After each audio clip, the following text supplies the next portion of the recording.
Marcos capítulo 2, nós vamos ler os 12 primeiros versículos.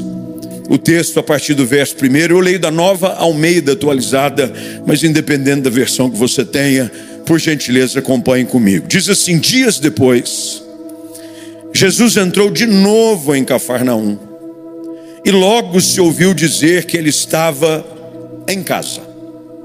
Muitos se reuniram ali a ponto de não haver lugar nem mesmo junto à porta. E Jesus anunciava-lhes a palavra. Trouxeram-lhe então um paralítico, carregado por 4 homens. E não podendo aproximar-se de Jesus por causa da multidão, removeram o telhado no ponto correspondente ao lugar onde Jesus se encontrava. E pela abertura, desceram um leito em que o paralítico estava deitado. Vendo-lhes a fé, Jesus disse ao paralítico: filho, os seus pecados estão perdoados. Alguns escribas estavam sentados ali e pensavam em seu coração: como ele se atreve a falar assim? Isso é blasfêmia. Quem pode perdoar pecados a não ser um, que é Deus? E Jesus, percebendo imediatamente em seu espírito que eles assim pensavam, disse-lhes: por que vocês estão pensando essas coisas em seu coração? O que é mais fácil?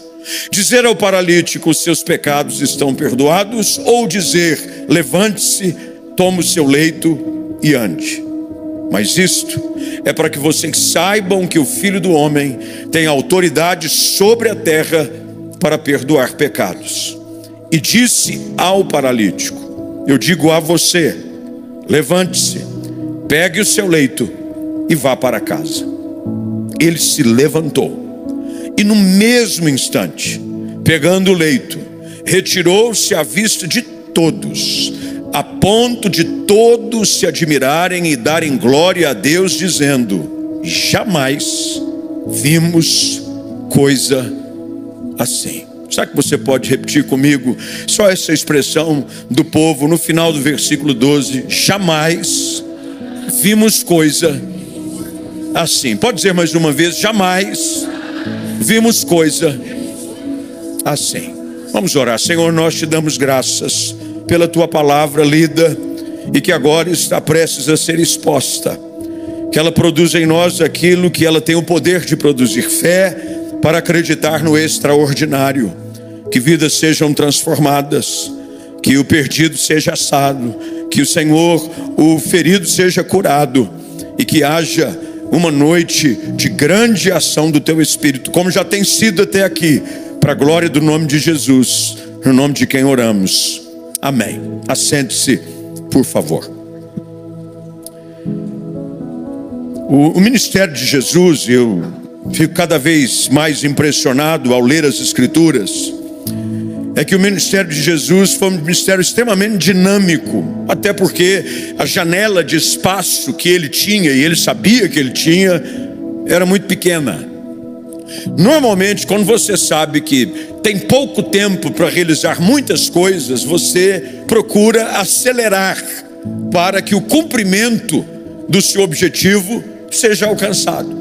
É assim na vida. Muita gente, eu não sei você, mas tem hábito para deixar as coisas para a última hora.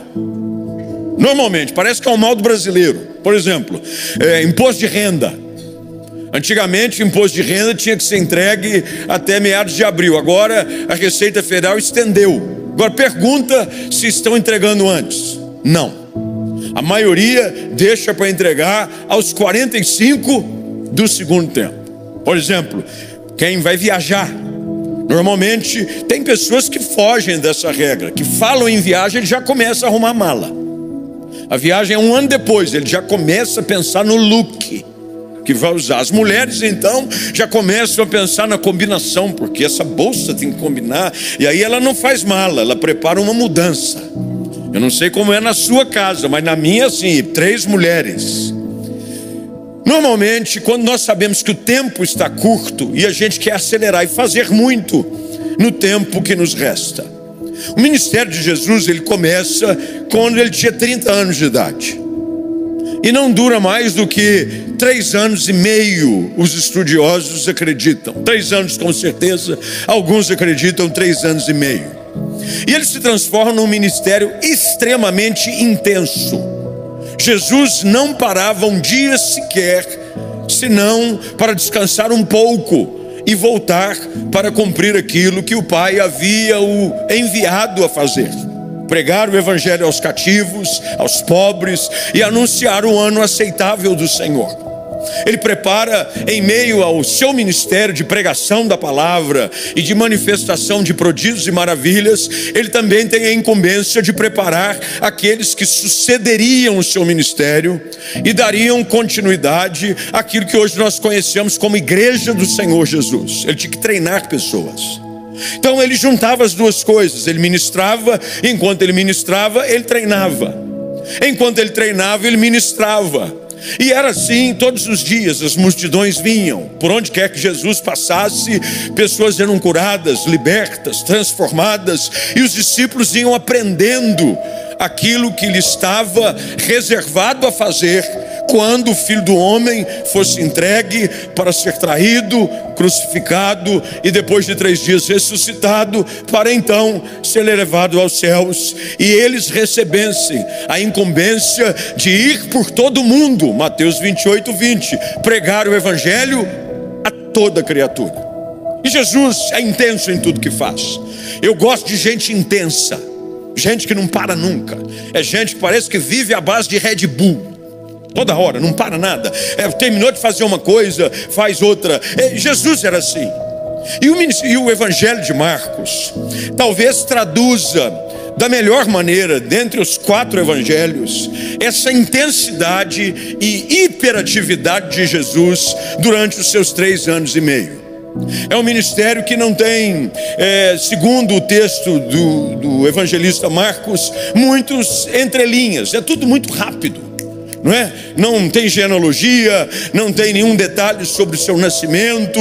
Começa basicamente dizendo: Jesus nasceu, foi levado ao deserto, lá ele foi tentado, lá ele voltou, foi batizado, o Espírito Santo veio sobre ele e começou assim, gente prática. E logo no início, já agora no capítulo 2, porque nós estamos no início do evangelho, já havia acontecido muitas coisas. Muitos já haviam sido curados, muitos já haviam sido libertos, e a fama de Jesus já havia se espalhado numa dimensão que nós não conseguimos compreender para a época. É muito antes de rede social, é muito antes de internet, é muito antes de tradição, de qualquer coisa. A fama, ela corria de boca a boca. As pessoas ouviam e espalhavam a notícia. E era tanta coisa acontecendo, eram tantos milagres, porque às vezes nós achamos que os únicos milagres que Jesus realizou foram esses que estão registrados nos evangelhos. Não foram. Foram muito mais. João termina o evangelho dizendo que se tudo aquilo que Jesus tivesse feito ou fez fosse registrado, nem todos os livros do mundo caberiam o registro daquilo que Jesus fez. Os milagres eram muitos, era toda hora. É por isso que eu creio que num ambiente desse, Jesus está agindo. Não existe o milagre para quem tem relacionamento com Deus. Não é algo atípico, é algo natural. E Jesus faz muitos milagres, e a sua fama se espalha. E por ter se espalhado a sua fama, as multidões vinham de todos os lados.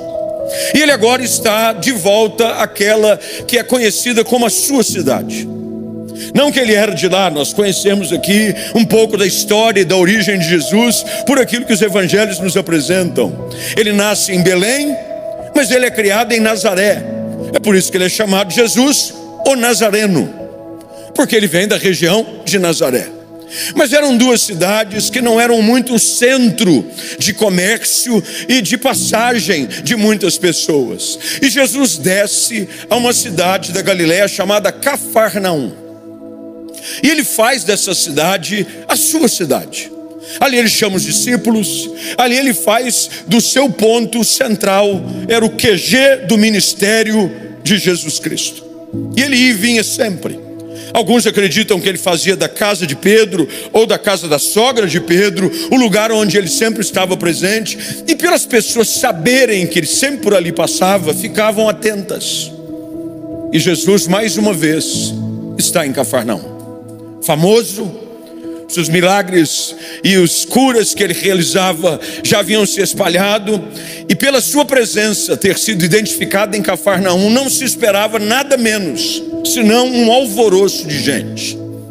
Jesus chega em casa e ele, como não tinha tempo a perder, ele ensinava.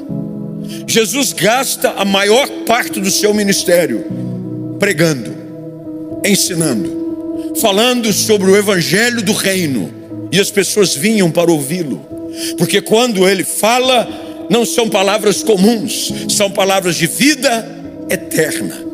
E as pessoas vinham e ficavam maravilhadas, porque as pessoas diziam: ele não fala como os demais que não têm autoridade. Quando ele falava, era Deus falando. Havia poder, havia autoridade, havia unção, havia algo diferente. Quando Jesus falava, era o poder do Senhor entrando pelos nossos ouvidos e aquecendo o nosso coração. E as pessoas vinham e ficavam tão maravilhadas com o seu ensino, que algumas até se esqueciam de comer. Lembram-se? Ouviram ele falar durante tanto tempo que eles esqueceram de comer, e tinha uma multidão de 5.000 homens, sem contar mulheres e crianças, que ele tinha que alimentar. Tamanha era a maravilha de se ouvir Jesus pregar. E as pessoas vinham, ele estava em casa, e as multidões vieram e encheram o lugar onde ele estava. Imagine Jesus num lugar e de repente a sala cheia. Não dá mais espaço na sala, arruma um lugar aqui na porta. E bem, o resultado é que nessa casa onde ele estava, tinha muita gente. No meio dessa multidão, de repente chega um grupo de amigos. Um grupo de amigos com uma necessidade muito específica. E é sobre eles que eu quero falar. E o que eles nos ensinam para nos ajudar a romper com aquilo que eu chamo o teto da impossibilidade. Porque às vezes nós temos até a oportunidade de estar num lugar, mas não temos a atitude correta para viver o sobrenatural. A história que nós temos diante de nós nessa noite, eu peço gentilmente que você acompanhe comigo, é a história de como um grupo de amigos não desiste diante das dificuldades e acredita até o fim que havia um milagre à espera deles. Eu espero que essa seja a sua atitude hoje à noite, que você tenha decidido estar aqui porque acredita que há algo da parte de Deus preparado para a sua vida. Talvez você tenha encontrado dificuldades para chegar. Eu não sei como foi o seu dia, mas eu sei que há alguns dias mais difíceis do que os outros. É assim para mim. Se você só tiver dia bom, depois você me conta o segredo, porque tem dias difíceis, dias que você enfrenta dificuldades para crer, para orar e até para vir para o culto.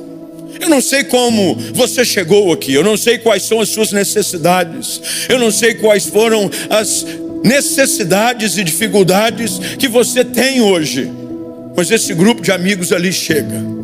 E quando eles chegam, a Bíblia diz de que o lugar onde Jesus estava lotado, e eles não conseguiam chegar até Jesus. O que fazer quando a Bíblia nos ensina nesse texto que há dias difíceis que parecem querer nos impedir de viver o milagre que tanto Deus tem para nós? O que fazer? O que fazer quando os dias difíceis surgem e as impossibilidades querem nos fazer desistir do milagre que tanto esperamos? Bem, a primeira coisa que você vai aprender nesse texto, se você puder anotar, é assim que eu falo sempre para a igreja que eu sou pastor lá em Campinas, e digo: preste atenção, principalmente com a caneta na mão, e se puder anotando aí no seu smartphone ou no seu tablet, porque tudo aquilo que você anota e registra, você tem um poder de absorção e compreensão maior. Olha o que o texto diz. A primeira coisa é que quando eles chegam ali, há um obstáculo. E a primeira coisa que eu aprendo nessa história é de que aquele que quer experimentar o sobrenatural tem que aprender a superar os obstáculos que a vida lhe impõe. Essa é a primeira lição. Primeiro, porque nada na vida que vale a pena é fácil. O caminho em direção à cura, ao milagre, ao sobrenatural, a uma porta aberta, não vem de mãozinha beijada. Se você pegar uma história de qualquer pessoa que viveu uma experiência grande com o Senhor, de uma cura, de um milagre, da porta de um emprego, de algo sobrenatural que aconteceu numa empresa, não aconteceu do nada. Essas pessoas tiveram, que pode ter certeza, num terreno comum, vencer obstáculos e não desistir diante das dificuldades. Dificuldades, elas servem para nos fazer repensar se aquilo que tanto nós queremos vale a pena. Porque tem gente que desiste diante do primeiro obstáculo. Ele só quer quando a coisa é fácil. Ele só acredita se for um caminho mais simples. Mas a fé verdadeira, a fé que não se rende, é aquela que está disposta a superar os seus obstáculos e derrubar as suas barreiras. Esses amigos chegam, são 4 deles, trazendo um amigo em comum que era um coxo, paralítico. E a ideia deles qual foi? Nós vamos até onde Jesus está, afinal de contas, nós já ouvimos que esse Jesus de Nazaré, ele cura enfermos, ele sara os feridos, e com certeza ele fará algo acontecer na vida do nosso amigo. Ele vai voltar para casa curado. E essa é a disposição que muitos de nós têm no início, de atrás do nosso milagre. Você ouve o testemunho de alguém, você ouve o que Jesus tem o poder de fazer, e quem sabe foi o que te trouxe aqui hoje à noite. Eu vou lá porque lá na Family tem uma palavra, eu vou lá porque o ambiente é um ambiente sobrenatural. Bem, o que nos atrai é importante, mas a nossa disposição de continuar mesmo diante das dificuldades é o que vai fazer diferença na nossa vida. Porque esses 4 chegam no ambiente onde Jesus estava e a casa estava cheia. Eles decidem voltar para casa. Eles dizem assim para o amigo: a gente até tinha uma boa intenção. A ideia era boa, a gente queria fazer algo para te ajudar. A ideia, quando a gente te tirou de casa e te trouxe aqui num leito, numa maca, era que você vivesse o sobrenatural, que você voltasse andando, mas não deu, até que a gente tentou. É isso que eles dizem, é isso que eles fazem.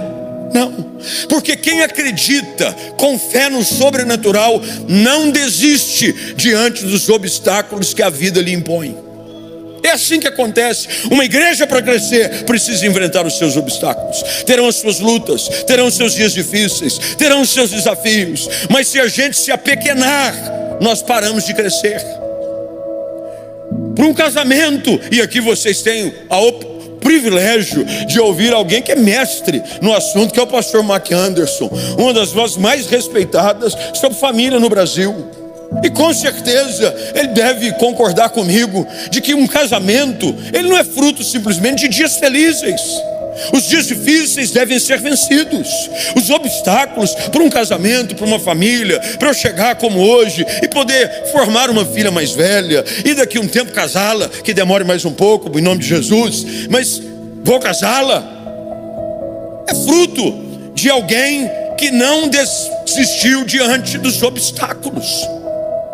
Numa carreira, numa profissão, num curso universitário, obstáculos virão. A vida se incumbe por si só de colocar situações para te fazer desanimar.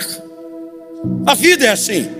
Quem foi que convenceu você do contrário? Sinto e lamento lhe informar, mentiu para você. Porque a vida é feita de obstáculos, e a sua disposição de vencê-los é que vai fazer você sair do terreno comum para viver o sobrenatural. É a sua disposição de não desistir. É por isso que o autor aos Hebreus diz: nós temos necessidade de perseverança, para que, havendo feito a vontade de Deus, nós alcancemos a promessa. Disposição. Os 4 vêm, a porta está cheia, não tinha lugar nem junto à janela, mas eles saíram com algo no seu coração. Nós só sairemos daqui com a nossa bênção na mão. Você já deve ter ouvido a canção, que é tão conhecida e foi gravada pela Cassiane, talvez a cantora mais conhecida do meio evangélico, com o seu ministério mais longevo, mais de 40 anos ininterruptos e sempre emplacando uma música que abençoa a igreja. E ela canta a canção daquele encontro de Jacó com o anjo no Val de Jaboque. Ele diz: preciso de uma bênção, não vou desistir. Sem ela, eu não vou sair daqui. Meus irmãos, nós precisamos entender de que o caminho para o sobrenatural envolve da nossa parte disposição para superar barreiras. Eu vou acreditar o quanto você confia e espera na sua disposição e quanto você demonstrar que está a fim de encarar os obstáculos. Você pega os grandes recordistas, os grandes atletas, aqueles que são conhecidos pelos seus grandes feitos, que receberam troféus, que receberam medalhas de Olimpíadas. Pode ter certeza, eles estão sempre querendo quebrar recordes, superar barreiras, superar obstáculos.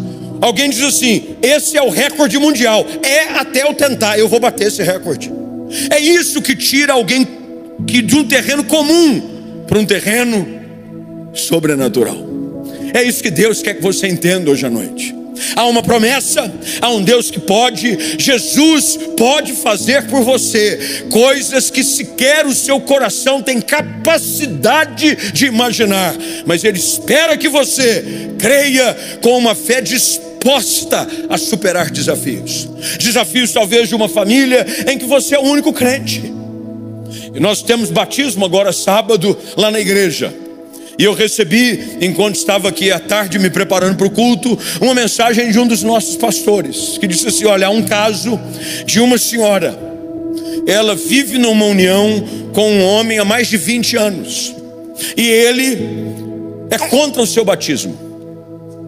E ela não sabe o que fazer, mas ela está disposta a batizar-se, mesmo contrariando a posição de seu marido. E o pastor me perguntou: o que o senhor acha que eu devo fazer? Falei: eu passo essa pergunta para os universitários. Aí o pastor me disse: mas ela está disposta a vencer o obstáculo da rejeição, mas para professar publicamente a sua fé em Jesus Cristo como seu Salvador. Eu me lembro que quando meu pai se converteu, nós viemos de uma família do interior de Minas Gerais. Dizem que Minas Gerais é um goiano que não deu certo. Pelo menos eles dizem essa história, mas lá eles dizem o contrário também. Então eu não sei qual é a versão correta. Mas eles começam a dizer que o mineiro é um goiano assim, que queria chegar em Goiânia e não deu certo, parou em Minas Gerais.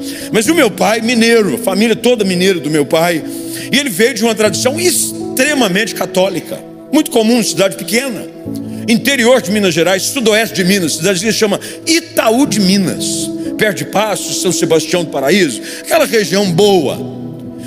E uma família de 11 irmãos. E na família dos meus avós havia essa tradição católica de que um dos filhos era designado a seguir a religião e entrar para o seminário para virar padre. E desde o início o meu pai foi, por livre e forçosa vontade, escolhido para ser aquele que seguiria o caminho para o presbitério na igreja católica. Bem, ele converteu-se com 16 para 17 anos, ele mudou-se para Campinas, atrás de uma vida melhor, e ouviu o Evangelho. E o Evangelho mudou a sua história. Ele conheceu Jesus sem idolatria, sem ritos, Cristo que muda, que perdoa, que sara. E ele precisou voltar para casa. E quando ele chegou na casa, como é que ele ia contar para os meus avós que agora ele era crente?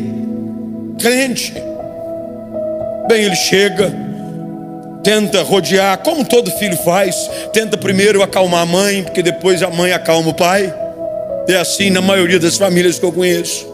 Até que ele finalmente chega ao meu avô, seu Geraldo Valvassoura, um italiano daqueles, lá da Calábria, brabo, e diz para o meu avô: pai, eu agora sou crente, porque assim que dizia, eu sou protestante, melhor dizendo, não era nem crente, eu sou protestante. E meu avô diz: você tem uma escolha para fazer, ou você continua, meu filho, ou você continua protestante. Os dois não dá. E aí? O obstáculo vem. Meu pai disse assim para ele, aquelas respostas que o Espírito Santo coloca nos teus lábios. Sabe aquela resposta que você não sabe o que dizer? O Espírito Santo vem e unge você, do seu último fio de cabelo até a unha do pé. Meu pai disse assim: ô pai, deixar de ser teu filho não tem jeito, porque o teu sangue corre nas minhas veias, o teu nome está na minha certidão de nascimento. Seu filho eu vou ser para sempre, mas eu não posso deixar de seguir o meu Salvador, aquele que mudou a minha história, aquele que perdoou os meus pecados. E diante do obstáculo, meu pai não retrocedeu. Para a glória de Jesus. A família dele, meu avô, minha avó, morreram em Jesus, crentes, para a glória do Senhor. Mas por quê? Porque não retrocedeu diante dos desafios. A pergunta que fica para você hoje é: você tem retrocedido diante dos desafios da vida? Será que você não tem desistido do seu milagre diante da primeira dificuldade? Será que você não tem recuado diante das lutas da vida?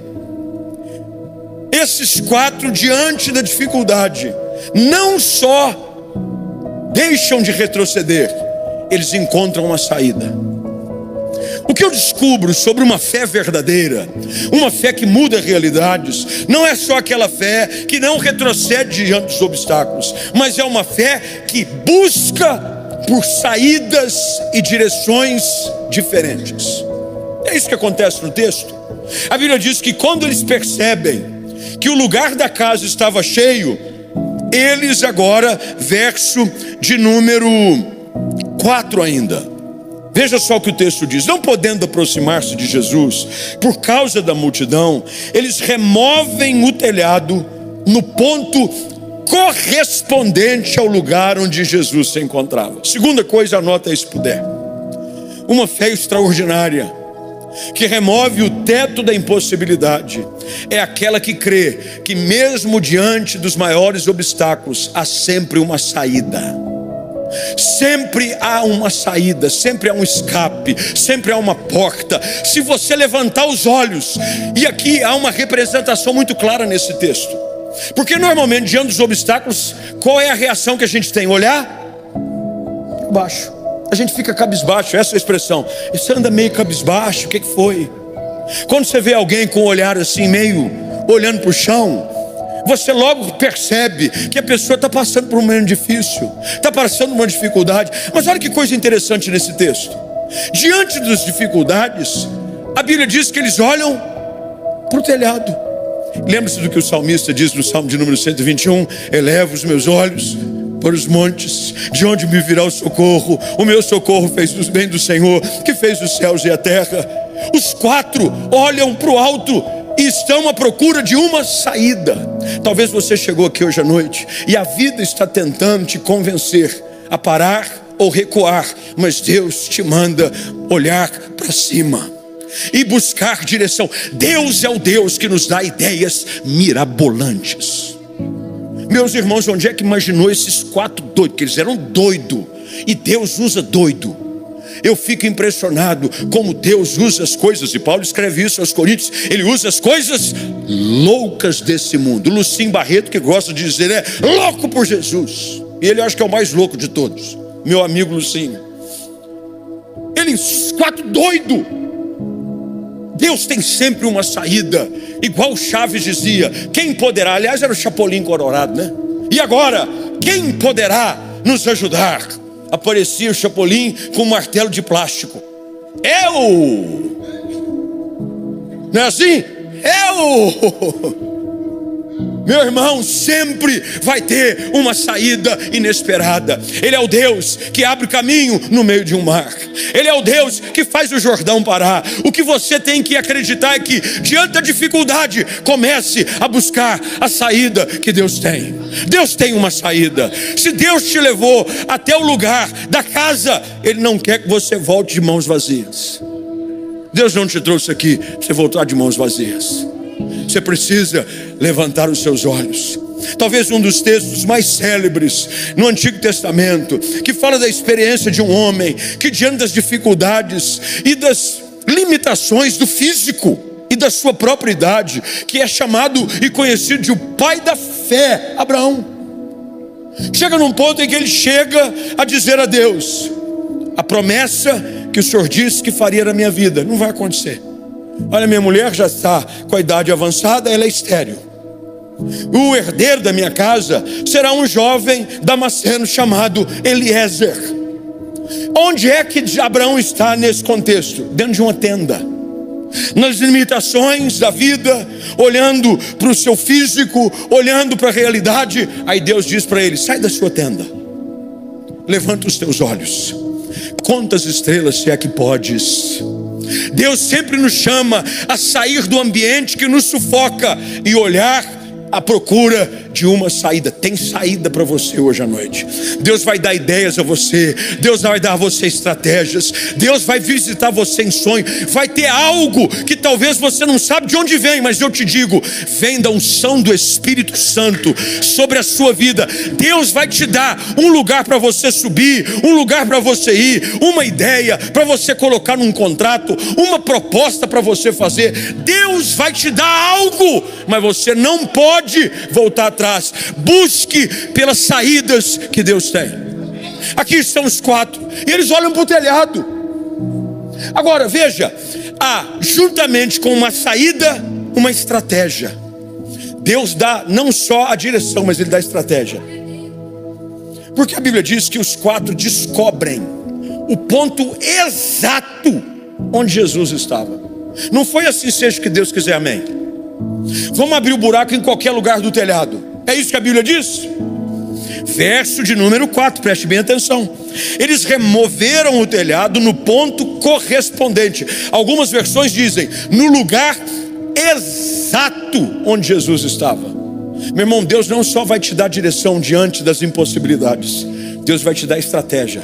Deus vai te colocar no lugar certo, na hora certa, com a pessoa certa.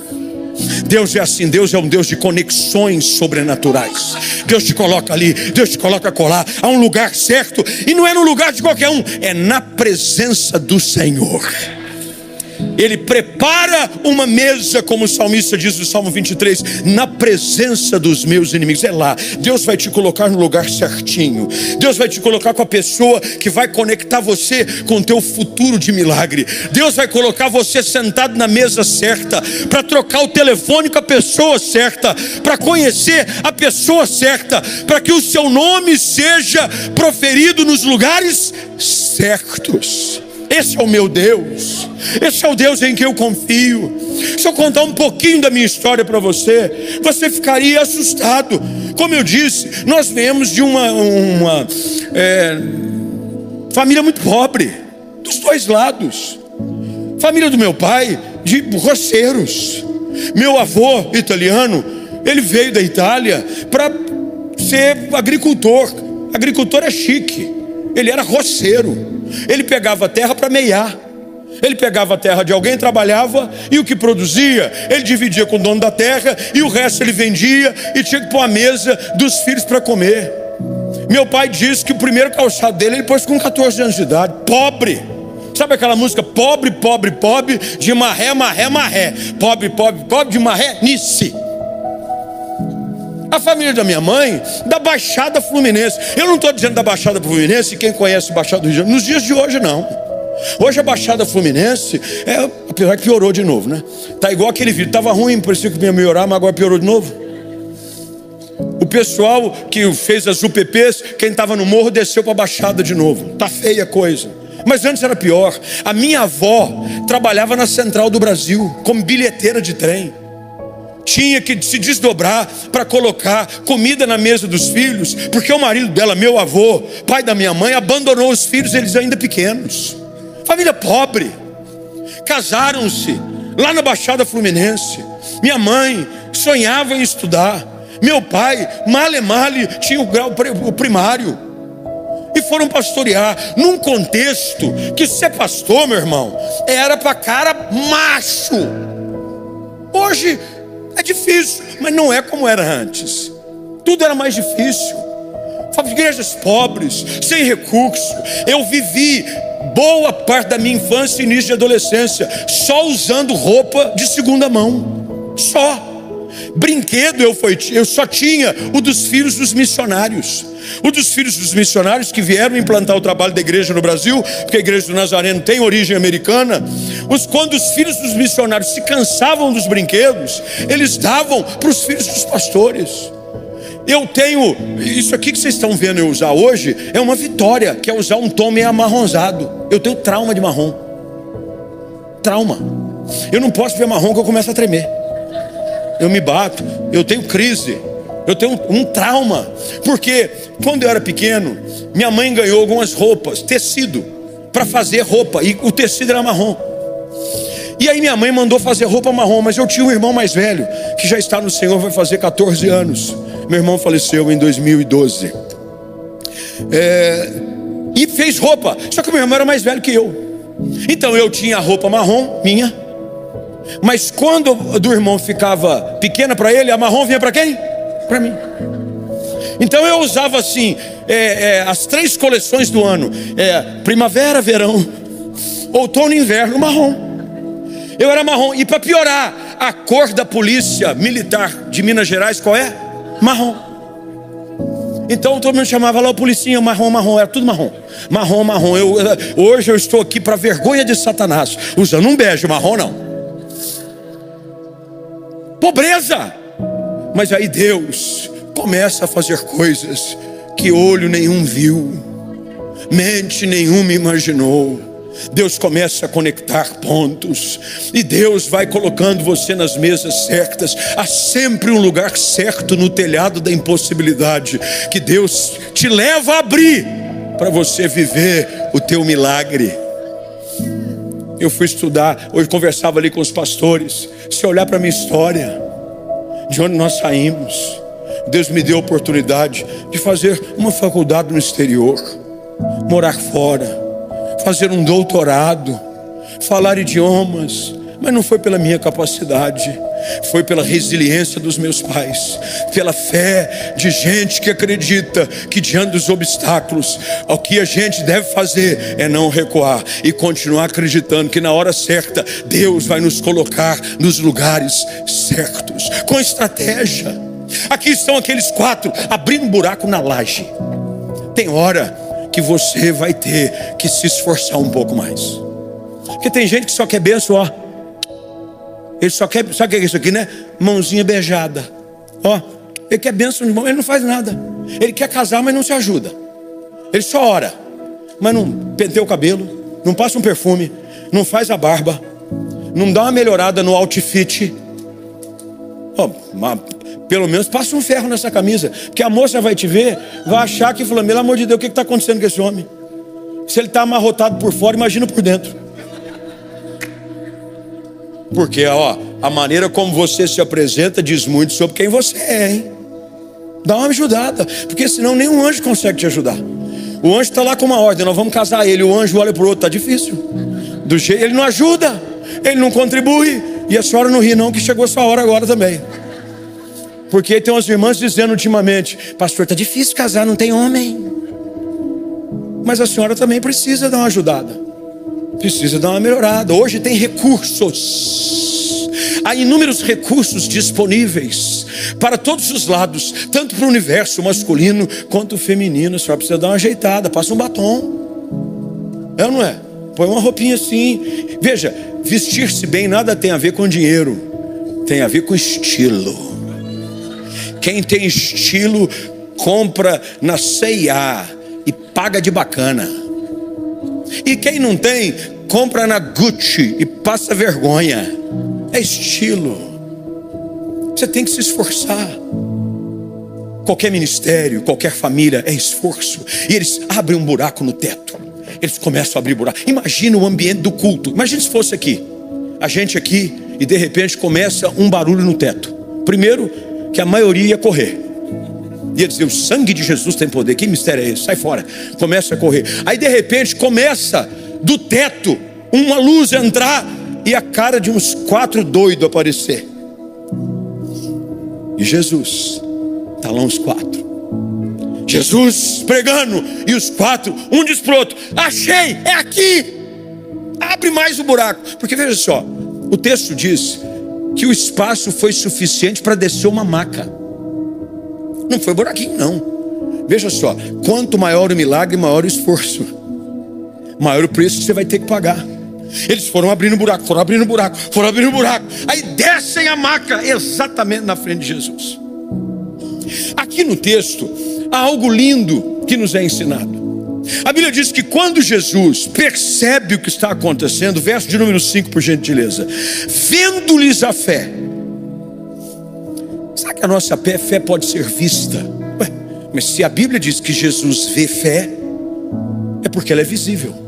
Aliás, Tiago diz o seguinte, que com as obras dele, ele mostraria a sua fé. Isso quer dizer de que a fé, ela não pode ser apenas verbalizada, ela tem que ser materializada com atitudes. Tem muita gente que quer viver um milagre, que quer romper o teto da impossibilidade, mas não quer transformar a sua fé em ação. Jesus vê a fé dele. Eu tenho certeza que Jesus viu todo o movimento. Aliás, ele é onisciente. Jesus sabe tudo que você está fazendo para viver o seu milagre. Nada passa desapercebido aos olhos daquele que tudo vê. Jesus está vendo o seu esforço. Jesus conhece as suas lágrimas. Jesus vê as noites em claro que você passa estudando. Jesus sabe o quanto tempo você está lutando. Jesus sabe, e chegará o tempo em que a sua fé não será apenas percebida, mas ela será recompensada. O Deus que observa as nossas atitudes de fé tem um momento exato para recompensá-la. Vendo-lhes a fé. Como é bom saber que estamos diante de um Deus que nos observa. Aquilo que as pessoas às vezes têm dificuldade de reconhecer, Jesus vê, Jesus conhece, Jesus sabe do seu esforço. Talvez você esteja atrás do reconhecimento dos outros. Por mais que ser reconhecido de tempo em tempo é válido, preocupe-se em impressionar o Deus que quer ver as suas atitudes de fé. Vendo-lhes a fé, Jesus então diz ao paralítico: os teus pecados estão perdoados. Não, peraí, Jesus, você não está entendendo.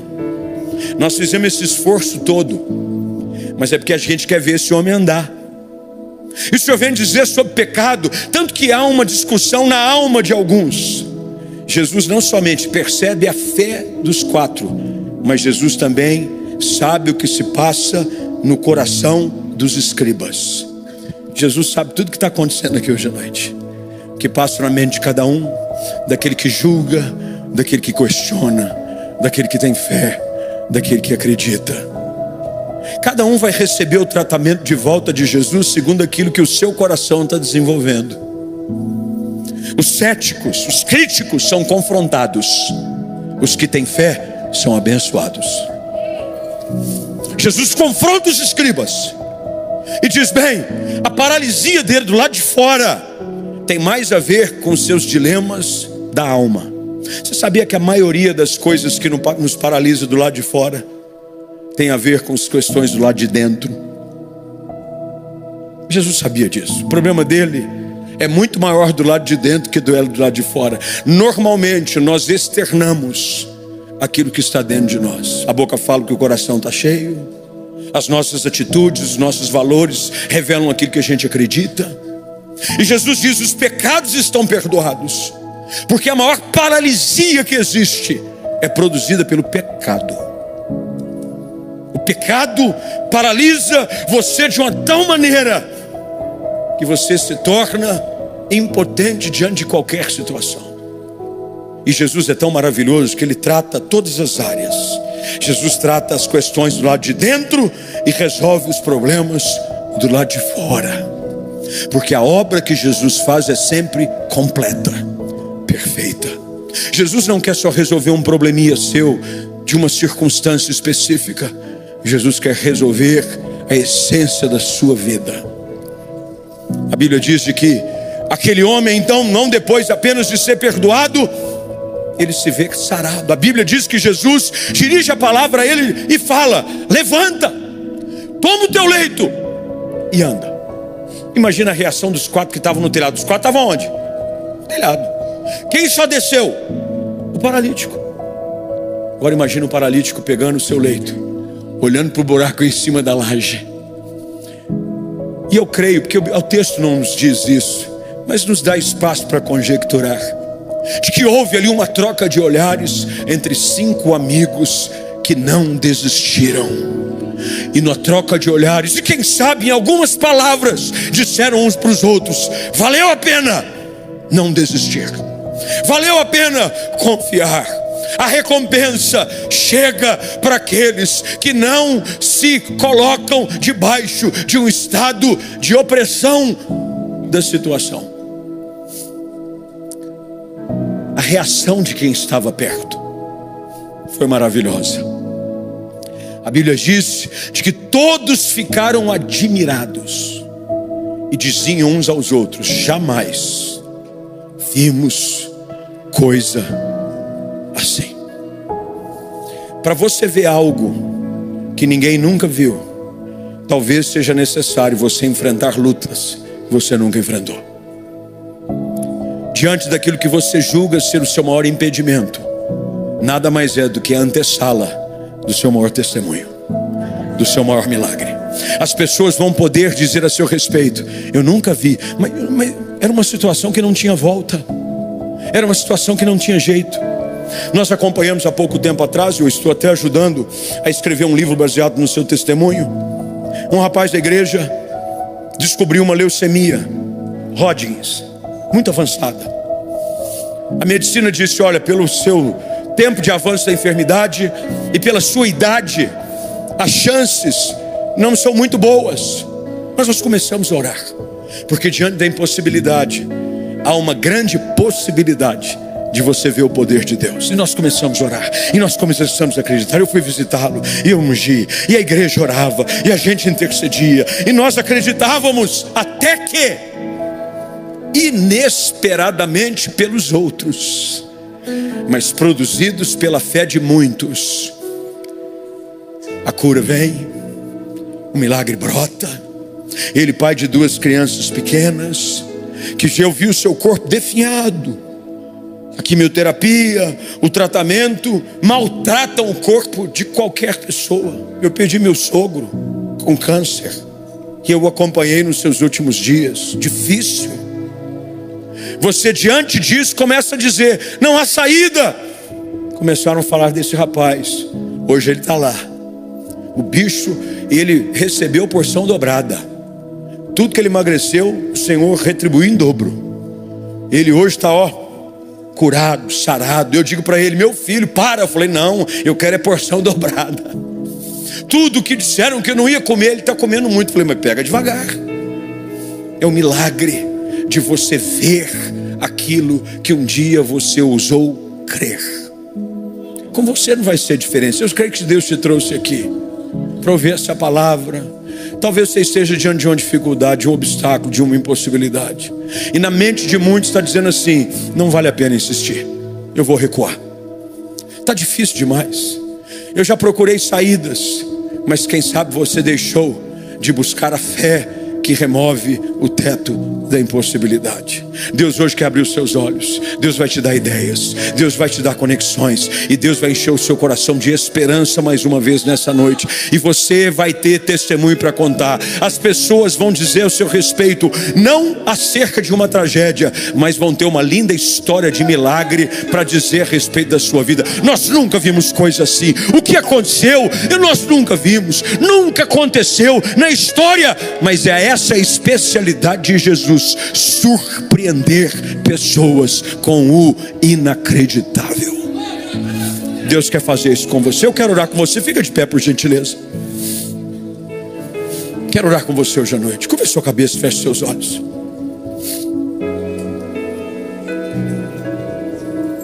Eu gostaria muito de que você entendesse que essa é uma palavra que veio do trono de Deus para a sua vida. Compete a você decidir como irá reagir diante daquilo que o Espírito Santo de Deus te entregou nessa noite. Você pode sair daqui e ainda se colocar debaixo do decreto da impossibilidade, das limitações. Mas você pode hoje decidir, como esses 4 decidiram, acreditar. que mesmo que o cenário seja difícil demais, Deus vai me surpreender. Compete a você, e por isso eu quero orar com você nessa noite. Eu não sei qual é a prática aqui, eu peço licença ao pastor Mac, mas eu gostaria de te dar a oportunidade de romper o teto da vez da impossibilidade, da falta de fé no seu coração. Talvez o diabo tenha dito para você está acabado, para você não tem jeito, seu casamento está falido, essa empresa não tem jeito, esse teu filho não volta mais para casa, essa enfermidade é para a morte, essa situação não tem retorno. Eu nunca vi ninguém sair dessa situação antes, e você está começando a acreditar de que o cenário de dificuldade vai impossibilitar o milagre que você tanto espera. Se você está assim, essa palavra é exame. E para isso, eu queria convidar você a pedir licença do seu lugar e vir aqui à frente. Eu quero orar com você. Você que ouviu essa palavra diz assim: Deus falou comigo, pastor, e eu vou sair daqui crendo que o milagre que eu tanto espero vai acontecer. Eu não vou retroceder. Mas é para você agora. Se Deus falou com você, pede licença do seu lugar. Não seja movido por júbilo. Quem sai andando e chorando enquanto semeia, voltará alegre, trazendo debaixo dos braços os seus feixes. Promessa de Deus. O teto da impossibilidade está sendo arrancado. Deus te chama a se posicionar. Há contatos, há situações, há dias te esperando, aonde o sobrenatural vai te visitar. E você vai se lembrar dessa noite, você vai se lembrar dessa palavra, você vai se lembrar daquilo que o Espírito Santo te trouxe aqui hoje para ouvir. Não só presente, mas em casa, em algum lugar. Deus te colocou aqui para ouvir essa palavra, para você entender de que há um tempo maravilhoso de milagre à sua espera. Senhor, nessa noite nós cremos na Tua palavra. Cremos no poder que o Senhor tem para mudar circunstâncias, por mais difíceis que elas sejam. Eu sei que a vida quer nos impor obstáculos, limitações, impedimentos, mas nós não somos daqueles que retrocedem. Nós somos daqueles que avançam. Nós somos daqueles que vão para frente, que acreditam que por mais que a luta seja grande, o nosso Deus é maior. Tu és o Deus que faz maravilhas. Tu és o Deus que opera coisas grandes. Faz a Tua obra na vida destas pessoas, Espírito Santo. Que haja uma fé renovada, uma fé inabalável, uma fé que é percebível pelos Teus olhos. Vê, Senhor, a disposição do Teu povo e recompensa na medida da Tua graça, da Tua bondade, da Tua generosidade, da Tua misericórdia, a ação de fé de cada um dos Teus filhos nessa noite. E eu declaro que viveremos e declararemos a Tua bondade. Veremos, Senhor, a Tua boa mão agindo em famílias, em empresas, em casas, em corações, em igrejas, para a Tua glória. E o nome de Jesus Cristo será mais uma vez exaltado e glorificado através da vida do Teu povo. É no nome dele que nós oramos e bendizemos ao Deus Todo-Poderoso, em nome de Jesus. Amém e amém. Dá um aplauso a Jesus bem forte aí.